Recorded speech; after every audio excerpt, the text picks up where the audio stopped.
Exact differential equation हम लोग पढ़ रहे थे। नॉन एग्जैक्ट डिफरेंशियल इक्वेशन का पहला टाइप हम लोग पढ़ लिए थे, जिसमें हम लोग पढ़े थे कि अगर कोई भी इक्वेशन नॉन एग्जैक्ट हो और वो होमोजीनियस हो तो उसको हम लोग कैसे सोल्व करते हैं। उसको सोल्व करने के लिए हम लोग इंटीग्रेटिंग फैक्टर मानते हैं 1/mx प्लस ny को। जी हाँ, यहाँ पे माइनस है, उसमें प्लस रहता था, तो उसको हम लोग इंटीग्रेटिंग फैक्टर मानते हैं और उसके बाद का सॉल्यूशन तो सेम ही रहता है सबके लिए। इंटीग्रेटिंग फैक्टर से दोनों तरफ मल्टीप्लाई कर देते हैं और उसके बाद हम लोग उसको एग्जैक्ट बना लेते हैं और सोल्व कर लेते हैं। तो यही फंडा इसके लिए भी होने वाला है, दूसरा टाइप के लिए भी। ये हम लोग का नॉन एग्जैक्ट का दूसरा टाइप है। जी हाँ, हम लोग को 5 टाइप पढ़ना है, जैसा कि हम प्रीवियस वीडियो में आपको बता चुके हैं। अगर वो वीडियो नहीं देखे हैं तो पहले जाकर उसको देखिए, तब ज्यादा अच्छे से आपको समझ में आएगा। तो आज के क्लास में जो हम लोग पढ़ने वाले हैं वो दूसरा टाइप पढ़ने वाले हैं, और दूसरा टाइप जो है वो कुछ इस प्रकार का डिफरेंशियल इक्वेशन होगा। अगर इस टाइप का डिफरेंशियल इक्वेशन आपको मिलता है तो आपको कैसे सोल्व करना है ये हम लोग समझेंगे, और समझने के बाद इस इक्वेशन को हम लोग बनाएंगे, सोल्व करेंगे। ठीक है, तो अगर इस टाइप का आपको डिफरेंशियल इक्वेशन मिलेगा तो आपको इतना इंटीग्रेटिंग फैक्टर मान लेना है, और इंटीग्रेटिंग फैक्टर मानने के बाद आपको इक्वेशन में इंटीग्रेटिंग फैक्टर से दोनों तरफ मल्टीप्लाई कर देना है। वो अपने आप एग्जैक्ट डिफरेंशियल इक्वेशन में बदल जाएगा। बस इतना ही हम लोग का काम है। जैसे ही एग्जैक्ट डिफरेंशियल इक्वेशन में बदल जाएगा इक्वेशन, हम लोग एग्जैक्ट का फॉर्मूला लगा करके बना लेंगे, क्योंकि एग्जैक्ट डिफरेंशियल इक्वेशन को सोल्व करने का तरीका हम लोगों को ऑलरेडी पता है। तो सबसे जो मेन काम होता है वो दो बात होता है। पहला कि इंटीग्रेटिंग फैक्टर पता करना होता है, और इंटीग्रेटिंग फैक्टर पता करके उस इंटीग्रेटिंग फैक्टर से मल्टीप्लाई करके उसको एग्जैक्ट बना देना होता है। यही दो काम होता है। तो इंटीग्रेटिंग फैक्टर पता करने के लिए ही हम लोग को टाइप देखना होता है कि 5 टाइप का अगर आपको नॉन एग्जैक्ट डिफरेंशियल इक्वेशन दिया हुआ है तो पांचों के लिए अलग अलग इंटीग्रेटिंग फैक्टर निकलता है। अब भैया ये इंटीग्रेटिंग फैक्टर क्या होता है, तो कुछ नहीं होता है। वो फैक्टर आप समझ सकते हैं इक्वेशन होता है, वो चीज होता है जिससे मल्टीप्लाई करने के बाद ये non exact differential equation exact differential equation में बदल जाता है। ठीक है, तो हम लोग ये पता कैसे करते हैं, तो इस टाइप के लिए फिक्स है कि इतना होगा, इससे पहले वाले टाइप के लिए फिक्स था कि इसमें प्लस होगा, और वो जो टाइप आएगा उसकी अकॉर्डिंग हम आपको पहले वाले वीडियो में बता भी दिए हैं कि कैसे निकाला जाता है। उस पर आज हम डिस्कस नहीं करने वाले हैं, क्योंकि एक सेपरेट वीडियो बनाया जिसमें हम आपको बताए हैं कि पांचों टाइप के लिए इंटीग्रेटिंग फैक्टर क्या होता है और उतना ही क्यों होता है। ठीक है, तो यहाँ डिस्कस हम लोग करेंगे कि इस क्वेश्चन को कैसे सॉल्व करेंगे। तो सिंपली इस इंटीग्रेटिंग यहाँ से पहले m और n का वैल्यू निकालेंगे और इंटीग्रेटिंग फैक्टर निकालेंगे, उससे मल्टीप्लाई करेंगे, ये एग्जैक्ट बन जाएगा और एग्जैक्ट का फॉर्मूला लगा देंगे। सुनने में बहुत आसान लग रहा है, लेकिन है इतना आसान नहीं, क्योंकि ये क्वेश्चन थोड़ा सा लंबा दिख रहा है, और दिख रहा है कि साथ साथ लंबा है भी, क्योंकि कैलकुलेशन थोड़ा मुश्किल हो सकता है, लेकिन प्रोसेस वही रहेगा। ठीक है, तो हम लोग सोल्व करने का इसको प्रयास करते हैं। तो सबसे पहले हम लोग देखेंगे कि क्या ये जो हम लोगों को गिवन इक्वेशन है वो नॉन एग्जैक्ट है कि नहीं। तो सबसे पहले तो ये एग्जैक्ट ही नहीं है। एग्जैक्ट और नॉन एग्जैक्ट जानने का, पहचानने का तरीका क्या होता है, तो फॉर्म होता है m dx plus n dy is equal to, अगर जीरो है तो इसको हम लोग एग्जैक्ट डिफरेंशियल इक्वेशन बोलते हैं, और अगर नॉट इक्वल टू जीरो है तो इसको हम लोग नॉन एग्जैक्ट डिफरेंशियल इक्वेशन बोलते हैं। लेकिन इस दोनों में से कोई भी चीज इसमें अप्लाई नहीं होता है, क्योंकि यहाँ पे dx है ही नहीं।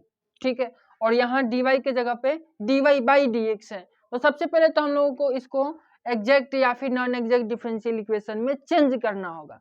तो देखते हैं चेंज करने के बाद ये नॉन एग्जैक्ट बनता है कि एग्जैक्ट बनता है, उसके बाद हम लोग इस पे फंडे अप्लाई करेंगे। अगर एग्जैक्ट बन गया तो सीधा हम लोग सोल्व कर लेंगे, लेकिन ये एग्जैक्ट बनने वाला नहीं है, पहले बता देते हैं, क्योंकि हम लोग नॉन एग्जैक्ट पढ़ रहे हैं, तो यहाँ नॉन एग्जैक्ट का ही हम क्वेश्चन लेंगे। लेकिन एग्जाम में तो पता करना होगा ना कि एग्जैक्ट होगा कि नॉन एग्जैक्ट। अगर एग्जैक्ट होगा तो सीधा हम लोग एग्जैक्ट का फॉर्मूला लगा देंगे, लेकिन अगर नॉन एग्जैक्ट होगा तो हम लोग इंटीग्रेटिंग फैक्टर निकालेंगे, देखेंगे वो किस टाइप पे है और उस टाइप का इंटीग्रेटिंग फैक्टर कैसे निकलता है, उस तरीके से निकालेंगे और उस इंटीग्रेटिंग फैक्टर से मल्टीप्लाई करके उसको एग्जैक्ट बना देंगे, और फिर हम लोग उसको सोल्व कर लेंगे। सिंपल प्रोसेस होता है। तो चलिए इस प्रोसेस को हम लोग फॉलो करके इस क्वेश्चन को सोल्व करते हैं। तो सिंपली इसको सोल्व करने के लिए हम लोग कुछ नहीं करेंगे, यहाँ पे एलसीएम कर लेंगे, क्योंकि ये बाई में dx है ना, तो हम लोग यहाँ पे एलसीएम dx को ले लेते हैं। ठीक है, dx को ले लेंगे तो ये इसमें dx से मल्टीप्लाई हो जाएगा, तो सिंपली हम लोग इसको लिख सकते हैं x cube y cube plus x square y square plus x Y plus 1। ठीक है, इंटू में इस dx को ला के रख देते हैं। ठीक है, अच्छा y भी है, y dx, सॉरी। ठीक है, अब प्लस अब इसका तो सेम टू सेम इतना ही आ जाएगा अगर आपको छोटा सा कैलकुलेशन आता हो।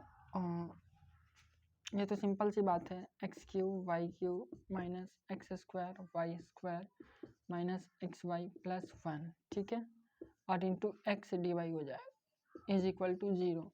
अब आप बताइए क्या ये डी एक्स उधर जाकर 0 हो जाएगा? ये बट्टा पूरा चल रहा है, ठीक है, ये उधर जाकर के 0 हो जाएगा, ठीक है। तो बच कितना जाएगा, एक्स क्यू वाई क्यू है plus x square y square plus x Y plus 1 into y d x plus x cube y cube minus x square y square minus x Y plus 1 और into x d y is equal to 0। अब इस equation को गौर से देखिए, ध्यान से देखिए, अगर आप इस पार्ट को, इस पूरे को m मानते हैं और इस पूरे को n मानते हैं तो या फिर पहले, उससे पहले आप ये बात समझिए, इस पूरे को अगर m मान लेते हैं, इस y सहित को और इस x सहित को n मान लेते हैं तो m dx plus n dy is equal to 0 का फॉर्म नहीं हो गया? तो ये नॉन एग्जैक्ट डिफरेंशियल इक्वेशन हो गया। एग्जैक्ट डिफरेंशियल इक्वेशन का फॉर्म आ रहा है, नॉन एग्जैक्ट अभी हम इसको नहीं कह सकते। नॉन एग्जैक्ट कहने के लिए हमको चेक करना पड़ेगा कि m y is equal to N x है या नहीं। अगर है तो ये एग्जैक्ट है, अगर नहीं है तो नॉन एग्जैक्ट है। तो सबसे पहले तो हम लोग यहाँ से m और n को निकालेंगे और पहले चेक करेंगे कि ये एग्जैक्ट है या फिर नॉन एग्जैक्ट है। अगर एग्जैक्ट होगा तो एग्जैक्ट का फॉर्मूला लगा देंगे, नहीं होगा तो हम लोग नॉन एग्जैक्ट होगा तो उसका प्रक्रिया शुरू करेंगे, इंटीग्रेटिंग फैक्टर निकालेंगे और मल्टीप्लाई करके एग्जैक्ट बनाएंगे। यही बात आपको उसी समय से हम बता रहे हैं। तो हम अब क्या करते हैं, इस पूरे को m मानते हैं और इस पूरे को n मानते हैं, ठीक है। उसके बाद पहले हम लोग देखते हैं कि एग्जैक्ट है या फिर नॉन एग्जैक्ट है। इन केस हम लोग मान लेते हैं कि अगर ये नॉन एग्जैक्ट डिफरेंशियल इक्वेशन आया तो उस non exact differential equation 5 type का होता है, तो उस पांचों में किस टाइप पे जा रहा है? तो देखिए इसी टाइप पे जा रहा है। क्यों? क्योंकि इसको देखिए, ये ब्रैकेट के अंदर जो फंक्शन है इसको आप एक्स वाई का फंक्शन बोल सकते हैं और इसमें वाई से मल्टीप्लाई है और dx भी है, यही चीज है। यहाँ भी वही चीज है, ये एक्स वाई का function into x into d y, ये चीज दोनों का एडिशन है इज इक्वल टू 0 है। यानी हम लोग सीधा कह सकते हैं कि ये अगर ये डिफरेंशियल इक्वेशन नॉन एग्जैक्ट हुआ तो ये नॉन एग्जैक्ट का दूसरा टाइप होगा। दूसरा टाइप होगा इसका मतलब ये हुआ कि हम लोग इंटीग्रेटिंग फैक्टर इसको मानेंगे 1/mx माइनस ny, ठीक है। तो हम इसको पहले ये प्रूव करते हैं कि ये डिफरेंशियल इक्वेशन नॉन एग्जैक्ट है, उसके बाद सीधा हम लोग integrating factor is equal to इतना लिखेंगे, ठीक है। तो वहां आप हमसे प्रश्न नहीं करिएगा कि इंटीग्रेटिंग फैक्टर इतना क्यों लिखे हैं, एक बार और समझा दीजिए। यह हम समझा दिए क्योंकि हम जान रहे हैं पहले आगे नॉन एग्जैक्ट आने वाला है, लेकिन क्वेश्चन में आपको दिखाना पड़ेगा कि ये नॉन एग्जैक्ट है, ठीक है। तो चलिए हम आपको दिखाते हैं कि ये नॉन एग्जैक्ट है कि नहीं है, कि नहीं, क्या है ही, बस दिखा देना है। तो दिखाने का क्या तरीका है, m y is equal to N x कर दिखाना होगा। ये एम वाई माई नहीं है और ये एन इंटू एक्स नहीं है, आपको पहले ही हम बताए हैं। तो सबसे पहले तो हमको m मानना पड़ेगा और n मानना पड़ेगा, उसके बाद ना हम y के रिस्पेक्ट में इसको पार्शियली डिफरेंशिएट करेंगे और इसको x के रिस्पेक्ट में पार्शियली डिफरेंशिएट करेंगे। तो सबसे पहले हम इस चीज को m मानते हैं, ठीक है। तो ऐसा लिख देते हैं, comparing with m dx plus n dy is equal to 0, ठीक है। m dx plus n dy is equal to 0 से जब हम इसको कंपेयर करेंगे तब सीधा सीधी बात हो जाएगा कि इतना m के बराबर हो जाएगा। तो m इज इक्वल टू ये चीज, ये डैश हो जाएगा, हम यहाँ पर डैश लिख देते हैं, ठीक है। और n इज इक्वल टू ये चीज हो जाएगा, ठीक है, हम डैश लिख देते हैं, ठीक है, क्योंकि लिखेंगे ऊपर, आगे चल के हम लोग इसको सीधा डिफरेंशिएट करेंगे पार्शियली, ठीक है। तो m इज इक्वल टू हम लोग का आया है x cube y cube plus x square y square plus x Y plus 1 into y, वैसे ही n इज इक्वल टू इतना आया हुआ है, ठीक है। तो हम लोग को क्या करना है, एम वाई निकालना है और एन एक्स निकालना है। अगर ये दोनों इक्वल हो गया तो ये differential equation exact differential equation होगा, और अगर नहीं हुआ तो नॉन एग्जैक्ट डिफरेंशियल इक्वेशन होगा। तो इसका मतलब क्या होता है, इसका मतलब होता है कि आप m को y के रिस्पेक्ट में पार्शियली डिफरेंशिएट करिए, ठीक है। तो डिफरेंशिएट करने के लिए हम एक काम करते हैं, इसको थोड़ा सा सिंप्लीफाई करते हैं, क्योंकि अभी इसका इतना बड़ा चीज का डिफरेंशिएशन थोड़ा सा कॉम्प्लिकेटेड हो सकता है। तो इसको थोड़ा सा हम लोग सिंप्लीफाई करने की कोशिश करते हैं कि क्या ये छोटा बन सकता है क्या। तो देखते हैं और इसको छोटा बच्चा बनाने का कोशिश करते हैं। देखिए इस दोनों में से आप चाहें तो x square into Y square common ले सकते हैं, तो एक्स वाई प्लस 1 हो जाएगा, और प्लस 1 इसमें से कॉमन ले लेंगे तो एक्स वाई प्लस 1 हो जाएगा। कुछ जादू दिखा? नहीं दिखा। अभी इस दोनों में से ये कॉमन ले लेंगे, ठीक है। इधर भी वैसा ही करते हैं, n is equal to x square y square common ले लिए, तो बचेगा एक्स वाई माइनस 1, और माइनस 1 कॉमन ले लिए तो बचेगा एक्स वाई माइनस 1, ठीक है। अच्छा इंटू इसके इंटू में x भी है, तो इसके इंटू में x रहेगा, ठीक है।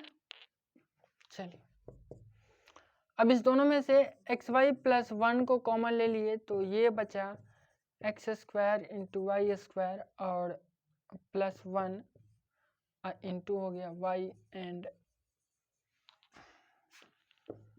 n इज इक्वल टू हो गया एक्स वाई कॉमन ले लेंगे, एक्स वाई माइनस 1 कॉमन ले लेंगे इसमें से, तो x square y square minus 1 हो जाएगा और इंटू एक्स हो जाएगा, ठीक है। चलिए अब दोनों को डिफ्रेंशिएट करते हैं, तो एक को पहले लेते हैं, क्योंकि बहुत छोटा है तो पहले हम एम वाई निकालते हैं, ठीक है। क्योंकि डिफ्रेंशिएशन इसका बढ़ा जाएगा, कैसे बनेगा, प्रोडक्ट रूल पे बनेगा। तो आपके दिमाग में एक बात आ रहा होगा, प्रोडक्ट रूल तो यू इंटू भी पे लागू होता है, यहाँ तो 3 फंक्शन है, तो हम 2 फंक्शन को एक मान लेते हैं, ठीक है। मान लेते हैं कि ये u है और ये क्या है, दोनों मिल करके भी है, तब इसका हम लोग डिफ्रेंशिएशन करते हैं। अब y के रिस्पेक्ट में पार्शियली डिफ्रेंशिएट करने का मतलब ये हुआ कि y के अलावा कुछ भी आएगा तो वो कांस्टेंट है, यानी x भी कांस्टेंट है, केवल y वेरिएबल है, ठीक है। तो फर्स्ट फंक्शन को हम लोग बाहर निकालते हैं, एक्स वाई प्लस 1 बाहर निकला, और सेकेंड का क्या करते हैं, डिफ्रेंशिएशन करते हैं। तो अब सेकेंड का डिफ्रेंशिएशन, अब इसका डिफ्रेंशिएशन कर रहे हैं, तो इसका डिफ्रेंशिएशन में ये भी दोनों प्रोडक्ट में है, तो इसमें फर्स्ट फंक्शन को फिर बाहर निकालते हैं, ठीक है। फर्स्ट फंक्शन यानी x square y square plus 1 को बाहर निकाले, सेकेंड का डिफ्रेंशिएशन यानी y का डिफ्रेंशिएशन है, किसके रिस्पेक्ट में कर रहे हैं, y के रिस्पेक्ट में, 1 हो जाएगा, 1 लिखने का कोई मतलब नहीं बनता है। अब प्लस अब y को बाहर निकालेंगे, इसका differentiation, x square into Y square का डिफ्रेंशिएशन, तो एक्स स्क्वायर तो यहाँ पे कांस्टेंट हो जाएगा, बाहर निकल गया, वाई स्क्वायर का डिफ्रेंशिएशन हो जाएगा 2y, अब प्लस 1 का डिफ्रेंशिएशन तो 0 होगा, और 0 को ऐड करें या ना करें बात बराबर ही है। तो u को बाहर निकाले, v का ये डिफ्रेंशिएशन हो गया, अब प्लस v को बाहर निकालते हैं, ठीक है।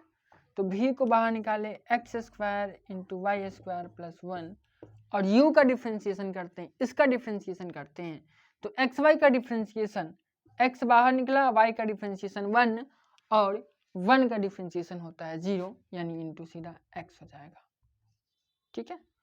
तो इसको आप सिंप्लीफाई कर लीजिएगा तो ये my का वैल्यू आ जाएगा। अच्छा एक काम करते हैं, nx का भी वैल्यू साथ में निकाल ही लेते हैं, अट जाएगा, हमको लगा था नहीं अटेगा, और nx is equal two similarly इसको हम लोग बाहर निकालेंगे, एक्स वाई माइनस 1 बाहर निकला, और इसका डिफ्रेंशिएशन करेंगे, ठीक है।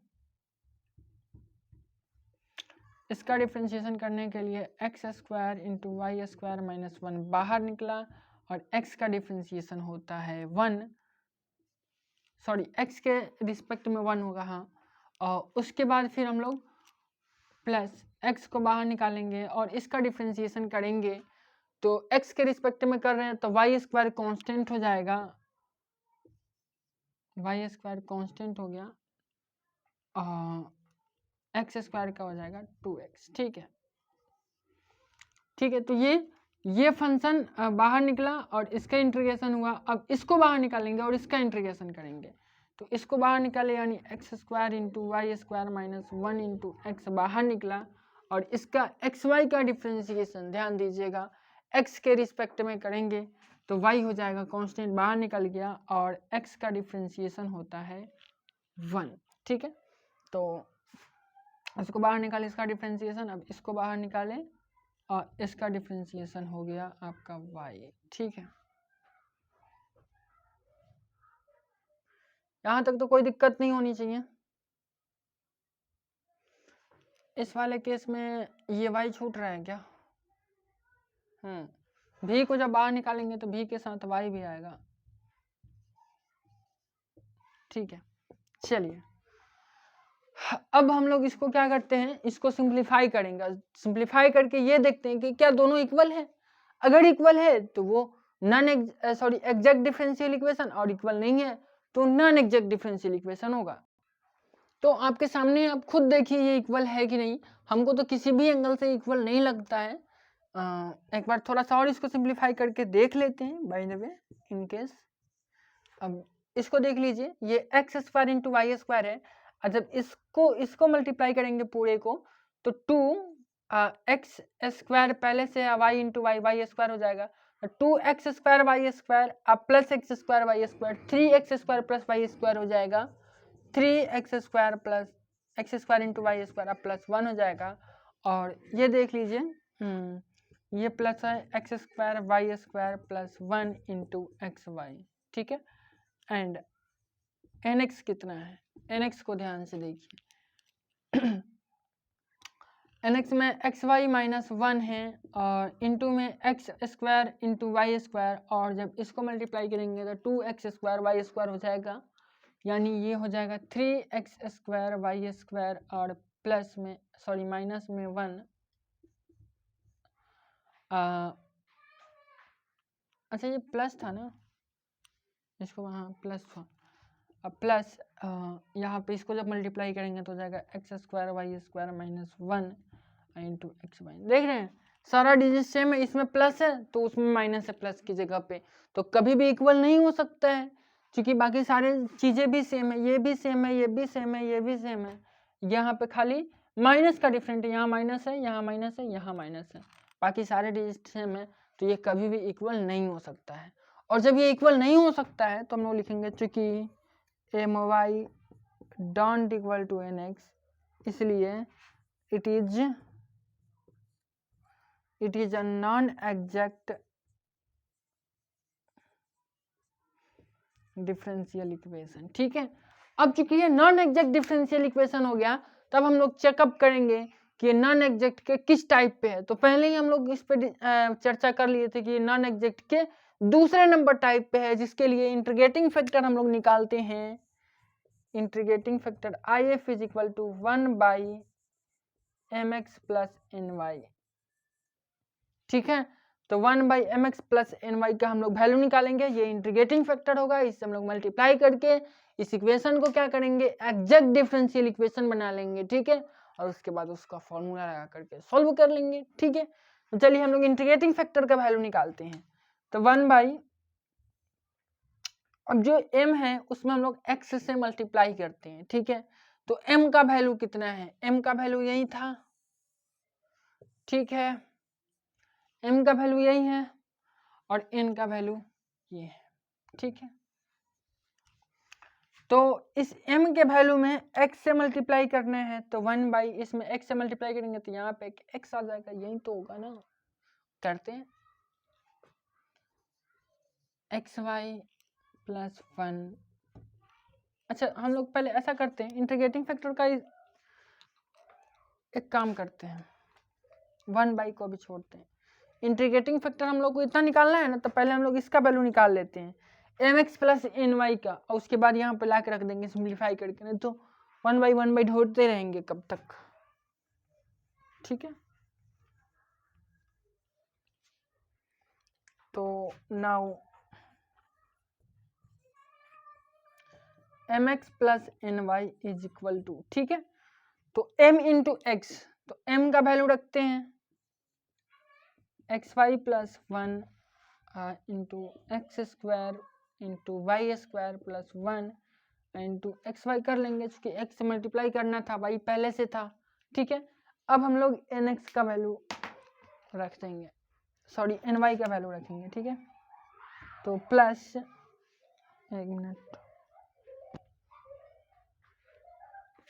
n इंटू वाई, ठीक है। तो n का वैल्यू ये है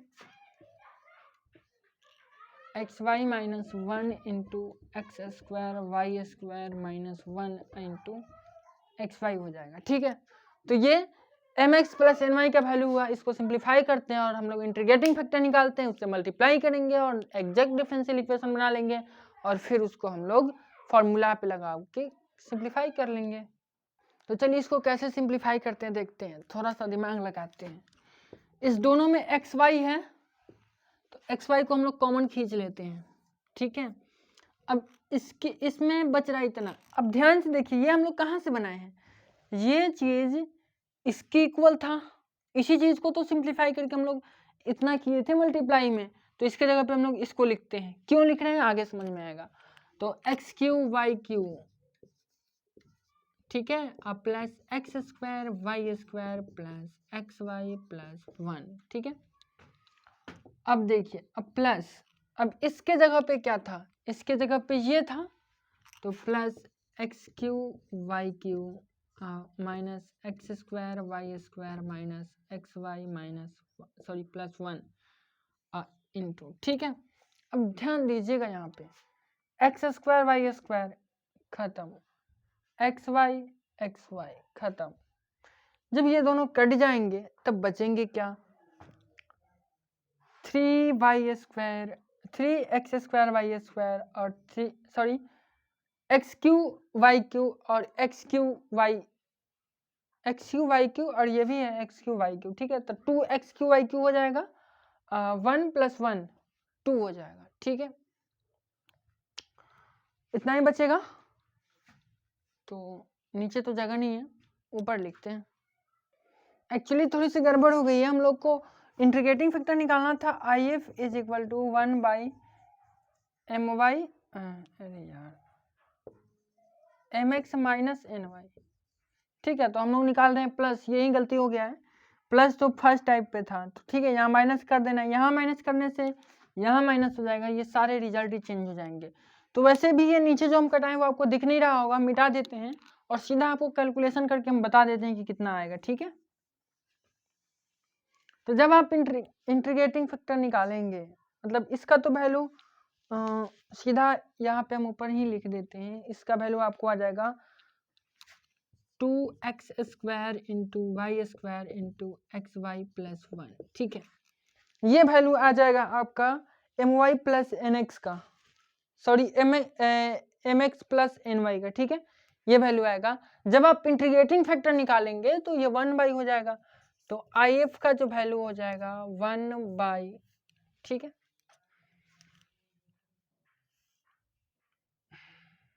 1/2x square y square into x Y plus 1 हो जाएगा, ठीक है। अब आप क्या करेंगे, जो गिवन इक्वेशन था, जो क्वेश्चन था, उसमें इस इंटीग्रेटिंग फैक्टर से दोनों तरफ मल्टीप्लाई करेंगे, तो उस इक्वेशन को आप इक्वेशन फर्स्ट मान लीजिएगा, ठीक है। तो लिखेंगे multiplying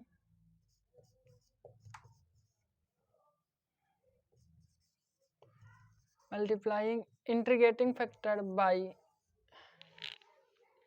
sorry multiplying by integrating factor, multiplying by integrating factor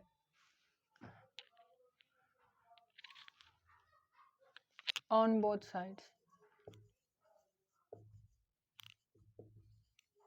ठीक है। जब दोनों तरफ आप इंटीग्रेटिंग फैक्टर से मल्टीप्लाई करेंगे तब क्या होगा तब ध्यान दीजिएगा, इक्वेशन में हम लोग उसको क्या कर दिए थे, उसको सिंप्लीफाई करके, यहाँ आपको दिख रहा होगा यही m था ना, ठीक है। तो इसी को लिखते हैं x Y plus 1 into x square y square plus 1 into में y था, ठीक है। ओरिजिनल इक्वेशन में यही था y और इंटू dx था। तो y में जब हम लोग इंटीग्रेटिंग फैक्टर से मल्टीप्लाई करेंगे तो हो जाएगा 2x square y square into x Y plus 1, ठीक है, प्लस नेक्स्ट वन था x y minus 1 into x square y square minus 1 into x by, ये ऊपर में डी वाई था, अब बाई ये इंटीग्रेटिंग फैक्टर हो जाएगा 2x square y square into x Y plus 1। ठीक है, तो इतना ही हो जाएगा। तो देखिए हम लोग इसको कैसे सिंप्लीफाई करेंगे।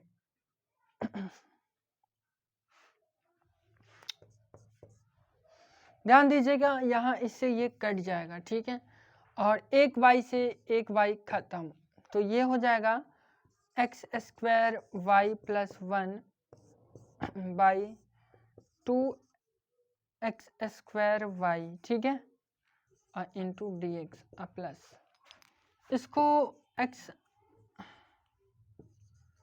एक्स वाई माइनस 1 इंटू, यहाँ ध्यान दीजिएगा इसको आप एक्स वाई का होल स्क्वायर माइनस 1 का होल स्क्वायर लिख सकते हैं ना, यानी a square minus b square, तो इसको हम लोग ऐसे सिंप्लीफाई कर सकते हैं x y minus 1 into x Y plus 1, ठीक है, अब by 2x square y square into x Y plus 1 into t y. अब ध्यान दीजिएगा एक्स वाई प्लस 1 से ये एक्स वाई प्लस 1 खत्म, और ये हो जाएगा x y minus 1 into x y minus 1, यानी एक्स वाई माइनस 1 का होल स्क्वायर, ठीक है। तो इसको ऐसे ही रहने देते हैं x square y plus 1 by 2x square y into d x plus इसको लिखते हैं एक्स वाई माइनस 1 का whole square by 2x square y square into d y, ठीक है। अब ये एक एग्जैक्ट डिफरेंशियल इक्वेशन बन गया है। हम लोग क्या करते हैं, इसको एक बार चेक कर लेते हैं कि क्या ये सच में एग्जैक्ट डिफरेंशियल इक्वेशन बन गया है। वीडियो तो लंबा हो रहा है, खैर कोई ना, लंबा टॉपिक ही है, ये कॉन्सेप्ट ही, कॉन्सेप्ट तो इजी है, कैलकुलेशन लंबा है, क्वेश्चन लंबा है, तो हम क्या कर सकते हैं। तो यहाँ से हम लोग अब क्या करेंगे, इसको एक बार चेक कर लेंगे कि ये एग्जैक्ट डिफरेंशियल इक्वेशन बना कि नहीं। और इसको चेक करने का तरीका क्या है कि आप यहाँ से m निकालेंगे, n निकालेंगे और फिर my निकालेंगे, nx निकालेंगे, दोनों इक्वल आ गया तो वो एग्जैक्ट डिफरेंशियल इक्वेशन हो गया। और अगर एग्जैक्ट डिफरेंशियल इक्वेशन वो एक बार आपको पता चल गया कि है, तो आप उसको फॉर्मूला पे बैठा के सिंप्लीफाई कर लीजिए, सोल्व कर लीजिए। तो चलिए हम लोग चेक करते हैं कि एग्जैक्ट डिफरेंशियल इक्वेशन बना कि नहीं। ठीक है, चेक करने के लिए क्या करना है, m और n निकालते हैं। अच्छा, यहाँ पे एक चीज छूट गया है, ये x बेचारा छूट गया है, तो x को हम यहीं पे कटा देते हैं, x से ये एक x कटेगा तो यहाँ एक ही x बचेगा। ये थोड़ी सी मिस्टेक हो रही थी, ठीक है। तो यहाँ पे हम लोग फिर इसको कंपेयर करते हैं, comparing with mx plus m dx plus n dy is equal to 0। तो चूंकि पहले हम लोग m और n निकाल लिए हैं, तो m और n का वैल्यू एक ही क्वेश्चन में अलग अलग कैसे हो सकता है, इसलिए हम लोग इसको डैश नाम दे देते हैं, m डैश और n डैश, ठीक है। तो m डैश का वैल्यू कितना होगा, यहाँ से हो जाएगा m डैश का वैल्यू ये हो जाएगा x square y minus 1 plus 1 by 2x square y, ठीक है। एंड n डैश का वैल्यू क्या होगा, तो n डैश का वैल्यू हो जाएगा एक्स वाई माइनस 1 का whole square by 2x y square, ठीक है। तो अब हम लोग क्या करेंगे, इस m को y के रिस्पेक्ट में पार्शियली डिफरेंशिएट करेंगे और n को x के रिस्पेक्ट में पार्शियली डिफरेंशिएट करेंगे और देखेंगे कि क्या दोनों इक्वल आ रहा है कि नहीं आ रहा है। तो पार्शियली डिफरेंशिएट करने का मतलब क्या होता है, आपको पता है कि यहाँ अगर y के रिस्पेक्ट में कर रहे हैं तो x हो जाएगा कांस्टेंट और x के रिस्पेक्ट में करेंगे तो y हो जाएगा कांस्टेंट। अब हम क्या करते हैं, डायरेक्ट हम इसका वैल्यू लिख देते हैं कितना आएगा, क्योंकि वीडियो लंबा हो रहा है तो हम सॉल्व करके डायरेक्ट लिख देते हैं कि एम वाई का वैल्यू कितना आ रहा है, एम डैश वाई का वैल्यू और एन डैश एक्स का वैल्यू कितना आ रहा है, क्या दोनों इक्वल है, अभी हम करके लिख देते हैं। तो ध्यान से देखिए, एम डैश एक्स का वैल्यू एम डैश वाई का वैल्यू इतना आया है और एन डैश एक्स का वैल्यू इतना आया है और दोनों एकदम इक्वल है, दोनों बराबर है, तो हम लोग कह सकते हैं कि सिंस चूंकि m dash y is equal to n dash x, इसलिए it is an exact differential equation, ठीक है, ये डी है डिफरेंशियल इक्वेशन। अब चूंकि ये एग्जैक्ट डिफरेंशियल इक्वेशन है तो हम लोगों को इसका सॉल्यूशन पता है, तो हेंस जनरल सॉल्यूशन इज, हम लोग जानते हैं जनरल सॉल्यूशन इसका, क्या जानते हैं जनरल सॉल्यूशन, तो इंटीग्रेशन ऑफ y कांस्टेंट और m dash dx plus integration of यहाँ पे क्या होता है कि terms of n dash not containing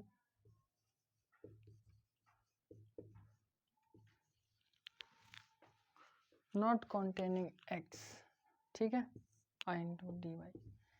इसका मतलब समझ रहे हैं कि n डैश को लेना है, n डैश के उस टर्म्स को लेना है जो x को नहीं रखता है, ठीक है, तो n डैश के उस टर्म को लेना है जो x को नहीं रखता है, सीधी सीधी बात है, ठीक है, तो x को जो टर्म नहीं रखता है उसको लेना है। तो आपको दिख रहा होगा कि एक ही टर्म है?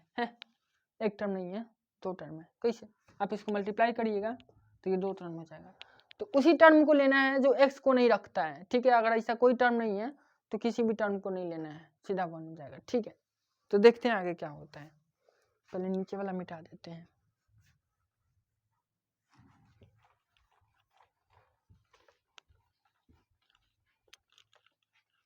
ठीक है, तो m डैश का वैल्यू रखते हैं। m डैश का वैल्यू कितना है? m डैश का वैल्यू यही आया है ना, तो लिख देते हैं x square y square minus 1 by 2x square y square into d x, ठीक है। यहाँ पे y कांस्टेंट ट्रीट किया जाता है, लिखना जरूरी है, नहीं तो y को वेरिएबल मानिएगा तो सॉल्व करते रह जाइएगा, ठीक है। अब इसको अगर हम लोग मल्टीप्लाई कर ले एक स्टेप, तो आप ध्यान दीजिएगा ये x square y square cut जाएगा और ये कितना हो जाएगा 1/2 हो जाएगा, और ये minus 1/2x square y square हो जाएगा। अब आप खुद बताइए कि किस वाले टर्म में x नहीं है।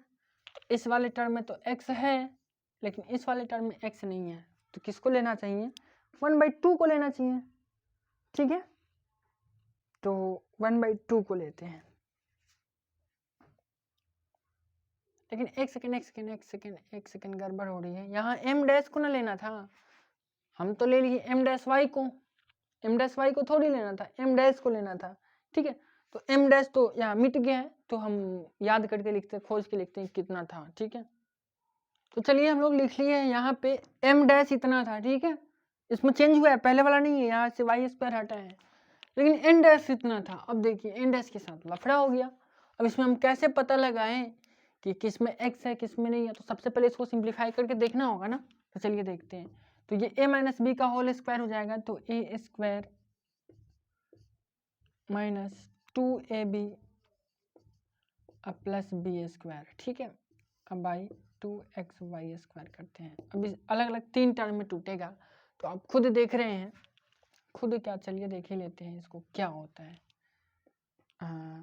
अच्छा एक मिनट, दोनों से स्क्वायर हटेगा ना, ये 2xy है ना, तो ये वाला टर्म तो आप देख रहे हैं,